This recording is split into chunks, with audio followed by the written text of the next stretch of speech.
नमो बुद्धाय. बुद्ध आणि त्यांचा धम्म यातील द्वितीय खंड भाग दुसरा. परिव्राजकांची धम्मदीक्षा टेक. सारनाथ येथे आगमन. आपल्या धम्माचा उपदेश करण्याचे ठरविल्यानंतर बुद्धाने स्वतःलाच विचारले की सर्वप्रथम मी धम्मोपदेश कुणाला देऊ. त्याला आलार कलाम याची आठवण झाली. बुद्धाच्या मते तो विद्वान, शहाणा, बुद्धिमान व बराच शुद्धाचरणी होता. त्यालाच मी प्रथम धम्मोपदेश दिला तर. परंतु आलार कलाम मृत्यू पावल्याचे त्याला सांगण्यात आले. नंतर त्याने उद्दक रामपुत्ताला आपला धम्मोपदेश देण्याचा विचार केला, परंतु तोही मृत्यू पावला होता. त्यानंतर त्याने आपल्या जुन्या 5 सोबत्यांचा विचार केला. निरंजना नदीच्या काठी त्याने उग्र तपश्चर्या चालविली असताना ते त्याच्या बरोबर होते आणि त्याने तपश्चर्येचा त्याग केल्यामुळे रागावून ते त्याला सोडून गेले होते. तो स्वतःशीच म्हणाला, त्यांनी माझ्यासाठी पुष्कळच केले. त्यांनी माझी सेवा केली. त्यांनी माझी पुष्कळ काळजी घेतली.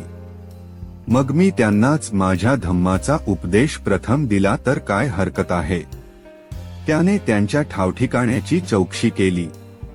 तेव्हा त्याला समजले की ते सारनाथला इसिपतच्या मृदायवनात राहत आहे.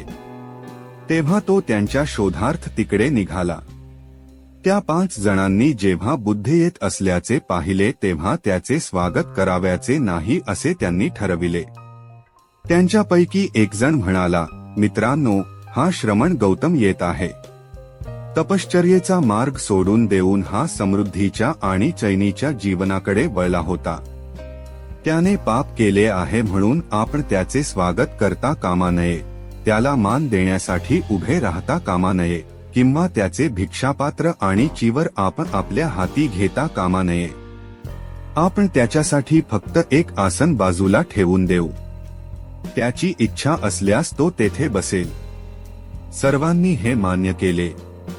परंतु बुद्ध जेव्हा त्यांच्याजवळ आला तेव्हा ते 5 परिव्राजक आपल्या निश्चयानुसार वागू शकले नाही. बुद्धाच्या व्यक्तिमत्वाचा त्यांच्यावर इतका प्रभाव पडला की ते आपल्या जागेवर उठून उभे राहिले. एकाने त्याचे पात्र घेतले, एकाने व्याचे चिवर सांभाळले, एकाने त्याच्यासाठी आसन तयार केले आणि एकाने त्याचे पाय धुण्यासाठी पाणी आणले. खरोखर हे एका अप्रिय अतिथीचे असाधारण स्वागत होते. अशा प्रकारे जे त्याचा उपहास करणार होते ते त्याची पूजा करू लागले. 2. बुद्धाचे पहिले प्रवचन. परस्परांना अभिवादन करून कुशलक्षेम विचारल्यावर त्या 5 परिव्राजकांनी भगवान बुद्धाला विचारले, तपश्चर्येवर तुमचा अजूनही विश्वास आहे काय? बुद्धाने नकारात्मक उत्तर दिले. बुद्ध म्हणाला, जीवनाची आत्यंतिक अशी 2 टोके आहे. एक सुखोपभोगाचे व दुसरे आत्मक्लेशाचे. एक म्हणतो, खा, प्या, मजा करा, कारण उद्या आपण मरणारच आहोत.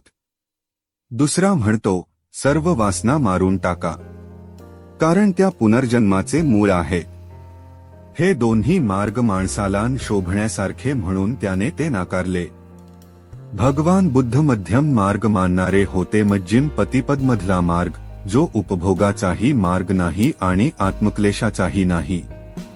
बुद्ध परिव्राजकांना म्हणाला, माझ्या या प्रश्नांचे उत्तर द्या. जोपर्यंत तुमचे स्वत्व कार्यप्रवृत्त असते आणि त्याला ऐहिक व पारलौकिक भोगाची अभिलाषा असते तोपर्यंत सर्व आत्मक्लेश व्यर्थच नाहीत काय? ते उत्तरले, आपण म्हणता ते बरोबर आहे. जर तुम्ही आत्मक्लेशाच्या मार्गाने आपला कामाग्नी शांत करू शकत नाही तर आत्मक्लेशाचे दरिद्री जीवन जगून आपण स्वतःला कसे काय जिंकू शकाल? त्यांनी उत्तर दिले, आपण म्हणता ते बरोबर आहे. जेव्हा तुम्ही स्वतःवर विजय मिळवू शकाल तेव्हाच फक्त तुम्ही कामतृष्णेपासून मुक्त होऊ शकाल. मग तुम्हाला ऐहिक सुखोपभोगाची इच्छा होणार नाही आणि नैसर्गिक गरजांच्या तृप्तीमुळे तुमच्यात मलिन विकार निर्माण होणार नाही. तुमच्या शारीरिक गरजेनुसार तुम्ही खा, प्या. सर्व प्रकारची विषयासक्ती उत्तेजक असते. विषयासक्त मनुष्य कामवासनांचा गुलाम बनतो. सर्व प्रकारची सुखासक्ती अधः पतन करणारी व नीच कर्म असते. तथापि माझे तुम्हाला सांगणे असे की जीवनाच्या स्वाभाविक गरजांची पूर्ती करणे ही वाईट गोष्ट नाही. शरीराने आरोग्य राखणे हे आपले कर्तव्य आहे. नाहीतर तुम्ही तुमचे मन सुदृढ आणि स्वच्छ ठेवू शकणार नाही आणि प्रज्ञारूपी प्रदीपही प्रज्वलित राखू शकणार नाही. हे परिव्राजक, ही गोष्ट समजून घ्यावी की ही दोन अत्यंतिक टोके अशी आहेत की माणसाने त्यांचा कधीही अवलंब करू नये. एक टोक म्हणजे ज्या गोष्टीचे आकर्षण कामवासनेच्या तृष्णेमुळे होते त्या गोष्टींत आणि विशेषतः विषयासक्तीत सतत डुंबत राहणे. तृप्ती मिळविण्याचा हा मार्ग अगदी हलक्या दर्जाचा, रानटीपणाचा, अयोग्य आणि हानिकारक आहे. दुसरे टोक म्हणजे तपश्चर्या किंवा आत्मक्लेश. हा मार्गही दुःखदायक, अयोग्य आणि हानिकारक आहे. ही दोन्ही आत्यंतिक टोके ज्यामुळे टाळता येतात असा एक मध्यम मार्ग आहे. ध्यानात ठेवा, मी त्याच मध्यम मार्गाची शिकवण देतो आहे. त्या 5 परिव्राजकांनी त्याचे म्हणणे लक्षपूर्वक ऐकले. भगवान बुद्धाच्या मध्यम मार्गासंबंधी उत्तरादाखल काय बोलावे हे समजल्यामुळे त्यांनी त्याला विचारले की आपणाला आम्ही सोडून आल्यावर आपण काय काय केले. तेव्हा आपण गयेला कसे गेलो, पिंपळाच्या झाडाखाली आपण चिंतन करीत कसे बसलो आणि 4 आठवडे सतत चिंतन केल्यानंतर आपणास ज्ञानप्राप्ती झाल्यामुळे आपण नवा जीवनमार्ग कसा शोधून काढला हे सर्व भगवान बुद्धांनी त्यांना सांगितले. हे ऐकल्यावर तो मार्ग कोणता हे जाणून घेण्यास ते परिव्राजक अधीर झाले आणि तो मार्ग स्पष्ट करून सांगण्याविषयी त्यांनी भगवान बुद्धाला प्रार्थना केली. भगवान बुद्धाने त्यांची विनंती मान्य केली. सुरुवातीलाच भगवान बुद्धाने त्यांना सांगितले की आपला जो मार्ग, जो धम्म आहे त्याला ईश्वर आणि आत्मा यांच्याशी काहीही कर्तव्य नाही. त्याचा मरणोत्तर जीवनाशी कसलाही संबंध नाही. तसेच त्या धम्माचा कर्मकांडाशी काही संबंध नाही. माणूस आणि माणसाचे माणसाशी या जगातील नाते हा बुद्धाच्या धम्माचा केंद्रबिंदू आहे. बुद्धाने सांगितले की आपल्या धम्माचे हे पहिले अधिष्ठान आहे.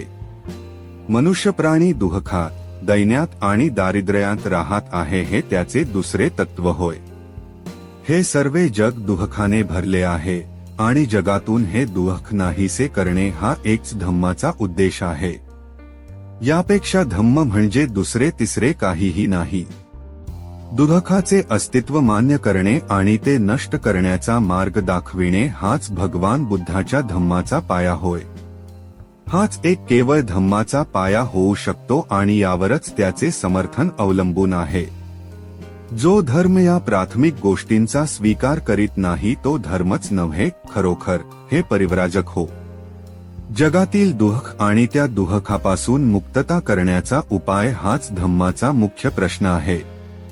हे ज्या श्रमणांना आणि ब्राह्मणांना धर्मोपदेशकांना हे समजत नाही ते माझ्या मते श्रमण आणि ब्राह्मण नव्हेतच. याच जीवनात धम्माचा खरा अर्थ काय आहे स्वतःला श्रेष्ठ समजणाऱ्यांना समजतच नाही. नंतर परिव्राजकांनी बुद्धाला विचारले, दुःखाचे अस्तित्व मान्य करणे आणि दुःख नाहीसे करणे हाच जर आपल्या धम्माचा पाया असेल तर आपला धम्म दुःख कसे नाहीसे करतो सांगा.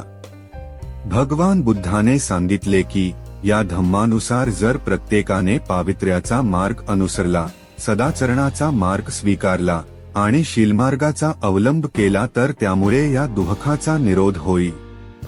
आणि त्यांनी सांगितले की अशा धम्माचा आविष्कार आपण केला आहे. 3. भगवान बुद्धाचे पहिले प्रवचन, विशुद्धी मार्ग. परिव्राजकांनी नंतर भगवान बुद्धाला आपला धम्म समजावून सांगण्याची प्रार्थना केली. भगवान बुद्धाने त्यांची विनंती आनंदाने मान्य केली. त्याने पहिल्या प्रथम त्यांना विशुद्धी मार्ग समजावून सांगितला. त्याने परिव्राजकांना सांगितले की ज्याला चांगला मनुष्य होण्याची इच्छा आहे त्याने जीवनाची तत्वे म्हणून काही तत्वे पाळली पाहिजे. ही विशुद्धी मार्गाची शिकवण आहे. माझ्या विशुद्धीच्या मार्गानुसार चांगल्या जीवनाची 5 तत्वे आहेत. कोणत्याही प्राण्याची हिंसा करणे व त्याला इजा करणे, चोरी करणे अर्थात दुसऱ्याच्या मालकीची वस्तून बळकावणे, व्यभिचार करणे, असत्य बोलणे, मादक पेय ग्रहण करणे. माझे असे म्हणणे आहे की प्रत्येक माणसाने ही तत्वे मान्य करणे अत्यंत आवश्यक आहे. कारण प्रत्येक मनुष्य जे जे काही करतो त्याचे मूल्यमापन करण्यासाठी त्याच्यापाशी काही एक परिमापन असले पाहिजे की ज्याच्यामुळे तो आपल्या चांगल्या अथवा वाईट वर्तणुकीचे मोजमाप करू शकेल. आणि माझ्या शिकवणुकीप्रमाणे हीच 5 तत्वे किंवा शीले माणसाच्या चांगल्या अथवा वाईट कृतीचे मोजमाप करण्याचा मापदंड आहे. जगात सर्वत्र पतित लोक असतात, परंतु पतितांचे 2 वर्ग असतात, ज्यांच्यासमोर काही आदर्श आहे असे पतित आणि ज्यांच्यासमोर कोणताच आदर्श नाही असे पतित. ज्याच्यासमोर कोणताच आदर्श नाही अशा पतिताला आणि पतित आहोत हेच कळत नाही, त्यामुळे तो नेहमीच पतित राहतो. याउलट ज्याच्यासमोर एखादा आदर्श आहे असा पतित आपल्या पतितावस्थेतून वर येण्यासाठी प्रयत्न करीत असतो का? याचे उत्तर असे की आपण पतित आहोत हे त्याला माहीत असते. मनुष्याचे जीवन नियमित करण्यासाठी त्याच्यासमोर एखादा आदर्श असणे आणि कोणताच आदर्श नसणे याच्यातील हा फरक आहे. महत्वाची गोष्ट माणसाचा अघहपात ही नसून त्या अवस्थेत मुक्त होण्याच्या आदर्शाचा अभाव हीच होय. परिव्राजक, तुम्ही विचाराल की जीवनाचा आदर्श म्हणून मान्य करण्यास हीच तत्वे योग्य का? या प्रश्नाचे उत्तर तुम्हाला स्वतःलाच सापडेल जर तुम्ही स्वतःलाच असा प्रश्न केलात की ही तत्वे व्यक्तीच्या हितासाठी आहेत काय, किंवा ती सामाजिक हित साधणारी आहेत काय? जर या प्रश्नांना तुमची उत्तरे होकारात्मक असतील तर माझ्या विशुद्धी मार्गाची तत्वे जीवनाचा खरा अर्थ म्हणून मान्यता मिळविण्यास लायक आहे हेच त्यावरून सिद्ध होईल. 4. भगवान बुद्धाचे पहिले प्रवचन चालू अष्टांगिक मार्ग किंवा सदाचाराचा मार्ग. नंतर भगवान बुद्धाने परिव्राजकांना अष्टांगिक मार्गाविषयी प्रवचन दिले. भगवान बुद्धाने सांगितले की अष्टांगिक मार्गाचे 8 घटक आहेत. अष्टांगिक मार्गाचे सर्वात पहिले महत्वाचे अंगसम्मा दिठ्ठी सम्यक दृष्टी याच्या स्पष्टीकरणाने भगवान बुद्धाने आपल्या प्रवचनास सुरुवात केली. सम्यक दृष्टीचे महत्व समजण्याकरिता भगवान बुद्ध परिव्राजकांना म्हणाला, परिव्राजक हो, जग ही एक अंधार कोठडी असून मनुष्य हा तिच्यातील एक कैदी आहे, हे तुम्ही लक्षात घेतले पाहिजे. ही अंधार कोठडी गड्ड अंधाराने भरलेली आहे. अंधार इतका आहे की कैद्याला क्वचितच काही दिसू शकते. कैद्याला आपण कैदी आहोत हेही कळत नाही. दीर्घकाल अंधारात राहिल्यामुळे मनुष्य केवळ आंधळा होऊन राहिलेला आहे. इतकेच नाही तर ज्याला प्रकाश म्हणतात अशी एखादी वस्तू अस्तित्वात असू शकते याबद्दल त्याला शंका वाटते. मन हे एक असे साधन आहे की ज्याच्यामुळे मनुष्याला प्रकाश मिळू शकतो. तथापि या अंधार कोठडीतील कैद्यांच्या मनाची अशी अवस्था नाही की त्यांचे मन हे या बाबतीत एक साधन ठरेल. त्यांच्या मनाची अवस्था त्यांना केवळ दृष्टी असल्यामुळे अंधारासारखी एक वस्तू अस्तित्वात आहे हे दाखवण्यासाठी अगदी थोडा प्रकाशच आत येऊ देते. अशा प्रकारे त्यांची आत्मशक्ती स्वभावतःच सदोष असते. परंतु परिव्राजक हो, या कैद्यांची स्थिती जितकी दिसते तितकी निराशाजनक नाही हे लक्षात घ्या. कारण माणसात इच्छाशक्ती या नावाची एक शक्ती असते. जेव्हा योग्य हेतू निर्माण होतात तेव्हा या इच्छाशक्तीला जागृत करता येते व तिला गती देता येते. कोणत्या दिशेने इच्छाशक्तीला गती द्यावी हे पाहण्यासाठी जरी माणसाला प्रकाश मिळाला तरी तो मनुष्य अशा प्रकारे आपल्या इच्छाशक्तीला गतिमान करू शकेल की शेवटी त्याची इच्छाशक्ती त्याला बंधमुक्त करील. अशा प्रकारे मनुष्य जरी बंधनात असला तरी तो बंधमुक्त होऊ शकेल. शेवटी स्वातंत्र्याकडे नेणारी पावले टाकण्यात तो कोणत्याही क्षणी सुरुवात करील. आपणाला पाहिजे त्या दिशेने जाण्यासाठी आपल्या मनाला आपण वळण लावू शकतो हे याचे कारण होय. मन हेच आपल्याला जीवनाच्या कारागृहात बंदिवान करीत असते आणि तेच आपल्याला तेथे डांबून ठेवते. पण मन जी गोष्ट निर्माण करते ती ते नष्टही करू शकते. जर मनाने माणसाला बंधनात टाकले असेल तर तेच मन योग्य दिशेने वळविल्यास त्याला बंधमुक्तही करू शकते. सम्यक दृष्टी जे करू शकते ते हेच होय. सम्यक दृष्टीचा अंतिम उद्देश काय आहे? परिव्राजकांनी विचारले. भगवान बुद्धाने उत्तर दिले, अविद्येचा विनाश हाच सम्यक दृष्टीने उद्देश आहे. सम्यक दृष्टी ही मिथ्या दृष्टीच्या अगदी उलट आहे. मनुष्याला दुःखाचे अस्तित्व आणि दुःख निरोधाचा उपाय ही उदात्त सत्ववेन समजणे म्हणजेच अविद्या होय. सम्यक दृष्टीचा हेतू माणसाने कर्मकांडाच्या विधींना व्यर्थ समजणे आणि शास्त्रांच्या पावित्र्यावरील मिथ्या विश्वास टाकून देणे हा आहे. सम्यक दृष्टीकरिता माणसाने अद्भुत कल्पनांचा त्याग केला पाहिजे. निसर्गनियमाविरुद्ध कोणतीही गोष्ट होऊ शकते ही गोष्ट माणसाने मानता कामा नये. ज्या सिद्धांतांना वास्तवतेची किंवा अनुभवाचा आधार नाही व ते केवळ काल्पनिक अनुमाने आहेत ते सिद्धांत सम्यक दृष्टीसाठी त्याज्य आहे. स्वतंत्र मन आणि स्वतंत्र विचार हे सम्यक दृष्टीसाठी आवश्यक आहे. प्रत्येक माणसाला काही ध्येये, आकांक्षा आणि महत्वाकांक्षा असतात. अशी ध्येये, आकांक्षा आणि महत्वाकांक्षा ही उदात्त आणि प्रशंसनीय असावी. ती क्षुद्र आणि अयोग्य नसावी. हा सम्यक संकल्पाचा आशय आहे. सम्यक वाचा पुढील शिकवण देते माणसाने जे सत्य असेल तेच बोलावे. असत्य बोलू नये. माणसाने दुसऱ्याविषयी वाईट बोलू नये. माणसाने दुसऱ्याची निंदानालस्ती करण्यापासून परावृत्त व्हावे. माणसाने आपल्या लोकांविषयी रागाची किंवा शिवीगाळीची भाषा वापरू नये. माणसाने सर्वांशी आपुलकीने व सौजन्याने बोलावे. माणसाने अर्थहीन मूर्खपणाची बडबड करू नये.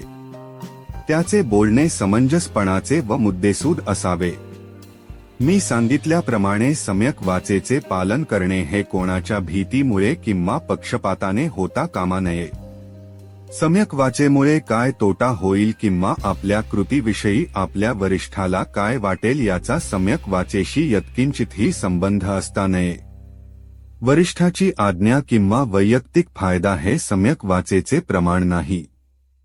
सम्यक कर्मांत हे योग्य वर्तनाची शिकवण देते.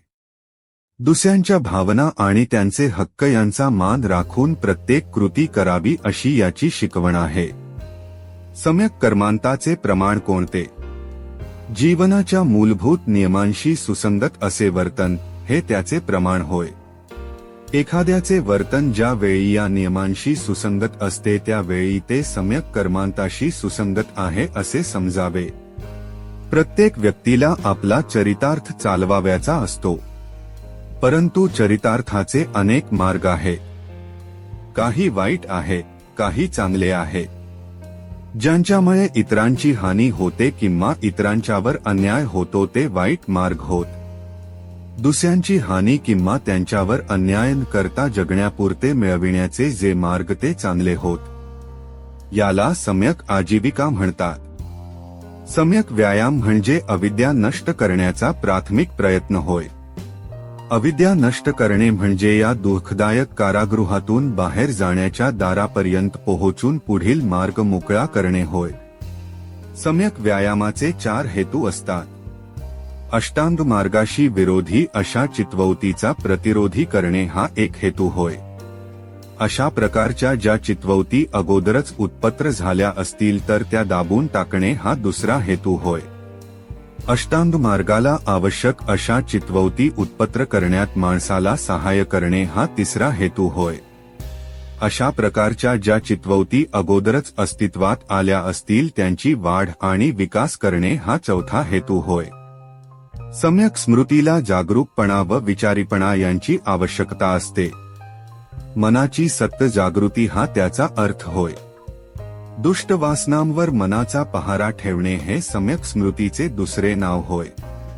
परिव्राजक हो, सम्यक दृष्टी, सम्यक संकल्प, सम्यक वाचा, सम्यक कर्मात, सम्यक आजीविका, सम्यक व्यायाम आणि सम्यक स्मृती प्राप्त करून घेण्याचा प्रयत्न करणाऱ्या माणसांच्या मार्गावर 5 अडथळे किंवा बंधने असतात. लोभ, द्वेष, आळस व सुस्ती, संशय आणि अनिश्चय हे ते 5 अडथळे होत. म्हणून हे अडथळे दूर करणे आवश्यक आहे. हे अडथळे म्हणजे बंधनेच होत आणि ते दूर करण्याचा मार्ग समाधी हा होय. परंतु परिव्राजक हो, सम्यक समाधी म्हणजे समाधी नव्हे हे लक्षात घ्या, तिचे स्वरूप अगदी निराळे आहे. समाधी म्हणजे केवळ चित्ताची एकाग्रता. वरील 5 अडथळ्यांना अटकाव करणाऱ्या स्वयंप्रेरित अशा ध्यानावस्थांच्या मार्गावरती आपल्याला नेते यात शंका नाही. परंतु ह्या ध्यानाच्या अवस्था तात्पुरत्या असतात. त्यामुळे अडथळ्यांना केलेला अटकाव हा देखील तात्पुरताच ठरतो. मनाला स्थायी स्वरूपाचे वळण लावणे हे आवश्यक आहे. अशा प्रकारचे कायम स्वरूपाचे वळण केवळ सम्यक समाधीनेच लावता येईल. समाधीमुळे अडथळ्यांना फक्त तात्पुरता अटकाव होतो म्हणून ती केवळ नकारात्मक स्थिती होय. तिच्यात मनाला वळण लावले जात नाही. सम्यक समाधी ही वास्तवात्मक असते. ती मनाला एकाग्रतेचे आणि एकाग्रतेच्या काळात कुशल कर्माचा विचार करण्याचे शिक्षण देते आणि त्याला अनुसरूनच अडथळ्यामुळे निर्माण होणाऱ्या अकुशल कर्माकडे आकर्षित होण्याची मनाची प्रवृत्तीही ती नष्ट करते. सम्यक समाधी मनाला चांगल्या गोष्टींचा विचार करण्याची व चांगल्या गोष्टीचाच नेहमीच विचार करण्याची संवय लावते. सम्यक समाधी चांगल्या कृती करण्यास आवश्यक अशीच प्रेरणा मनामध्ये निर्माण करीत असते. 5. भगवान बुद्धाचे पहिले प्रवचन शीलमार्ग चालू. नंतर भगवान बुद्धाने परिव्राजकांना शीलमार्ग तथा सद्गुणांचा मार्ग समजावून सांगितला. त्याने त्यांना सांगितले की शीलमार्ग म्हणजे पुढील गुणांचे पालन करणे होय. शील, दान, उपेक्षा, नैष्कर्म्य, वीर्य, शांती, सत्य, अधिष्ठान, करुणा आणि मैत्री या सद्गुणांचा अर्थ परिव्राजकांनी भगवान बुद्धाला विचारला. त्यांची इच्छा पूर्ण करण्यासाठी भगवान बुद्ध म्हणाले, शील म्हणजे नीतिमत्ता, वाईट गोष्टी करण्याकडे आणि चांगल्या गोष्टी करण्याकडे असलेला मनाचा कल. अपराध करण्याची लाज वाटणे, शिक्षेच्या भीतीने वाईट गोष्ट करण्याचे टाळणे म्हणजे शील. शील म्हणजे पापभीरुता. नैष्कर्म्य म्हणजे ऐहिक सुखाचा त्याग. स्वार्थाची किंवा परतफेडीची अपेक्षा न करता दुसऱ्याच्या भल्यासाठी स्वतःची मालमत्ता, रक्त आणि देह अर्पण करणे, इतकेच नव्हे तर प्राणत्याग करणे म्हणजेच दान होय. वीर्य म्हणजे योग्य सम्यक प्रयत्न, हाती घेतलेले काम यत्किचितही माघार न घेता अंगी असलेल्या सर्व सामर्थ्यानिशी पूर्ण करणे म्हणजे वीर्य. शांती म्हणजे क्षमाशीलता. द्वेषाने द्वेषाला उत्तर न देणे हे याचे सार होय. कारण द्वेषाने द्वेष शमत नाही, तो फक्त क्षमाशीलतेनेच शांत होऊ शकतो. सत्य म्हणजे खरे. माणसाने कधीही खोटे बोलता कामा नये. त्याचे भाषण हे सत्यच असले पाहिजे. ते सत्याखेरीज दुसरे काहीही असता कामा नये. अधिष्ठान म्हणजे ध्येय गाठण्याचा दृढ निश्चय. करुणा म्हणजे सर्व मानवाविषयीची प्रेमपूर्ण दयाशीलता. मैत्री म्हणजे सर्व प्राण्यांविषयी मित्राविषयीच नव्हे तर शत्रूविषयी देखील, मनुष्य प्राण्याविषयीच नव्हे तर सर्व जीवमात्राविषयी बंधुभाव बाळगणे. उपेक्षा म्हणजे औदासिन्याहून निराळी अशी अलिप्तता, अनासक्ती, आवड किंवा नावड नसलेली ती एक मनाची स्थिती होय. फलप्राप्तीने विचलित न होणे, परंतु निरपेक्षतेने सतत प्रयत्न करीत राहणे म्हणजेच उपेक्षा. आपल्या कुवतीनुसार प्रत्येकाने या सद्गुणाचे पालन केले पाहिजे. म्हणूनच त्यांना पारमिता पूर्णत्वाच्या अवस्था असे म्हणतात. 6. भगवान बुद्धाचे पहिले प्रवचन पूर्ण. बुद्धाने आपला धम्म आणि त्यातील विषय समजावून सांगितल्यानंतर परिव्राजकांना विचारले, व्यक्तिगत शुद्धी हा जगातील चांगल्या गोष्टींचा पाया नाही काय? त्यांनी उत्तर दिले, आपण म्हणता ते बरोबर आहे. नंतर बुद्धाने विचारले, लोभ, क्रोध, अज्ञान, प्राणहत्या, चौर्य, व्यभिचार आणि खोटे बोलणे यामुळे व्यक्तिगत शुद्धीचा पाया ढासळत नाही काय? या वाईट गोष्टीवर ताबा ठेवता यावा म्हणून व्यक्तिगत शुद्धीकरिता चारित्र्याचे सामर्थ्य वाढविणे आवश्यक नाही काय? माणसामध्ये जर व्यक्तिगत शुद्धी नसेल तर तो चांगल्या गोष्टी करण्यास साधनभूत कसा होऊ शकेल? आणि परिव्राजकांनी उत्तर दिले, आपण म्हणता तसेच आहे. आणखी असे की दुसऱ्यांना गुलाम करण्यात किंवा त्यांच्यावर सत्ता गाजविण्यात लोकांना हरकत का वाटत नाही? दुसऱ्याचे जीवन दुःखी करण्यात त्यांना काही का वाटत नाही. माणसे एकमेकांशी सदाचाराने वागत नाहीत हेच त्याचे कारण नव्हे काय. आणि परिव्राजक उत्तरले, बरोबर आहे. जर प्रत्येकाने अष्टांग मार्गाचा सम्यक दृष्टी, सम्यक संकल्प, सम्यक वाचा, सम्यक आजीविका, सम्यक कर्मात, सम्यक व्यायाम, सम्यक स्मृती आणि सम्यक समाधी यांचा थोडक्यात सदाचार मार्गाचा अवलंब केला तर एक माणूस दुसऱ्या माणसावर करीत असलेला अन्याय आणि अमानुषपणा दूर होणार नाही काय. त्यावर ते म्हणाले, होय. शील किंवा सद्गुणाच्या मार्गाचा उल्लेख करून बुद्धाने विचारले, गरजू आणि गरीब लोकांचे दुःख नाहीसे करण्यासाठी आणि सर्व लोकांचे कल्याण करण्यासाठी दान आवश्यक नाही काय. जेथे दारिद्र्य आणि दुःख आहे तेथे तेथे लक्ष पुरवून ते दूर करण्यासाठी करुणा आवश्यक नाही काय. निःस्वार्थपणे करावयाच्या कार्यासाठी निष्काम भावाची आवश्यकता नाही काय. वैयक्तिक लाभ होत नसला तरीही सतत प्रयत्नशील राहण्यासाठी उपेक्षा आवश्यक नाही काय. माणसावर प्रेम करणे आवश्यक नाही काय. आणि ते म्हणाले, होय. याच्याही पुढे जाऊन मी म्हणतो, केवळ प्रेम करणे पुरेसे नाही. खरी आवश्यकता आहे ती मैत्रीची. ती प्रेमापेक्षा जास्त व्यापक आहे. केवळ मानवाविषयीच नव्हे तर सर्व प्राणिमात्राविषयी बंधुभाव वाटणे हा मैत्रीचा अर्थ आहे. ती मानवापुरती मर्यादित नाही. अशा प्रकारची मैत्री आवश्यक नाही काय. आपले मन निःपक्षपाती, मोकळे, प्रत्येकावर प्रेम करणारे आणि कुणाचाही द्वेष न करणारे असे असावे म्हणून आपणा स्वतःला जो आनंद हवा असतो तोच आनंद सर्व प्राणिमात्रांना मैत्रीखेरीज यापेक्षा दुसऱ्या कशाने मिळू शकेल. ते सर्व म्हणाले, होय. परंतु या सर्व सद्गुणांच्या आचरणास प्रज्ञेची बुद्धीची जोड दिली पाहिजे. बुद्धाने विचारले, प्रज्ञा आवश्यक नाही काय. परिव्राजकांनी काहीच उत्तर दिले नाही. आपल्या प्रश्नाचे उत्तर देणे त्यांना भाग पाडण्यासाठी भगवान बुद्ध पुढे म्हणाले, दुष्कर्म करणे, वाईटाचा विचार न करणे, उपजीविकेसाठी कुमार्गाचा अवलंबन करणे आणि जे वाईट आहे किंवा दुसऱ्याला दुःख देणारे आहे असे काही बोलणे हे चांगल्या माणसाच्या अंगचे गुण होत. परिव्राजक म्हणाले, होय, बरोबर आहे. ते परंतु आंधळेपणाने सकृत्य करणे हे उचित आहे काय. भगवान बुद्धाने विचारले, मी म्हणतो नाही हे पुरेसे नाही. भगवान बुद्ध परिव्राजकांस पुढे म्हणाले, हेच जर पुरेसे होते तर तान्हे मूल नेहमीच चांगली कृत्ये करते असे म्हणावे लागेल. कारण तान्ह्या मुलाला शरीर म्हणजे काय हे कळत नसते. पाय झाडण्याखेरीज ते आपल्या शरीराने दुसरे कोणतेही वाईट कृत्य करू शकणार नाही. बोलणे म्हणजे काय हे त्याला कळत नाही.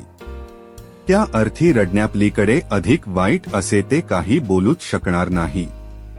आनंदाने किंकाळ्या मारण्यापलीकडे विचार करणे म्हणजे काय हे त्याला कळत नाही. उपजीविका म्हणजे काय हे त्याला कळत नाही. त्या अर्थी आईचे स्तन चोखण्यापलीकडे जगण्याचा दुसरा कोणताही वाईट मार्ग ते अवलंबूश करणार नाही. प्रज्ञेच्या कसोटीला सद्गुणमार्ग उतरला पाहिजे.